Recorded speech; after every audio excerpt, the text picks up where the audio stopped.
Hi friends, tasty egg curry ఎలా ready చేసుకోవాలో చూసేద్దామా. ముందుగా కడాయి పెట్టుకొని ధనియాలు, చెక్క, యాలకులు, మిరియాలు, లవంగాలు వేసుకొని దోరగా వేయించుకొని పక్కన ఉంచుకోవాలి. ఆ తర్వాత అదే కడాయిలో ఆయిల్ వేసుకొని 1/2 స్పూన్ పసుపు వేసుకొని ముందుగానే బాయిల్ చేసి పెట్టుకున్న ఎగ్స్ను వేసుకొని బ్రౌనిష్ కలర్ వచ్చినంత వరకు వేయించుకొని పక్కన ఉంచుకోవాలి.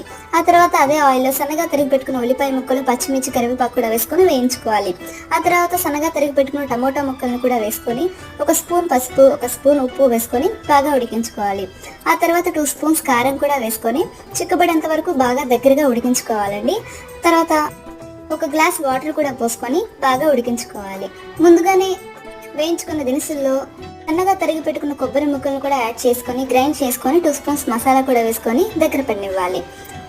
ఆ తర్వాత ముందుగానే వేయించి పక్కన పెట్టుకున్న ఎగ్స్ని కూడా వేసుకొని చివరిలో కొత్తిమీరతో గార్నిష్ చేసుకుంటే టేస్టీ ఎగ్ కర్రీ రెడీ అవుతుంది. నచ్చితే లైక్ చేసి, షేర్ చేసి, సబ్స్క్రైబ్ చేయండి.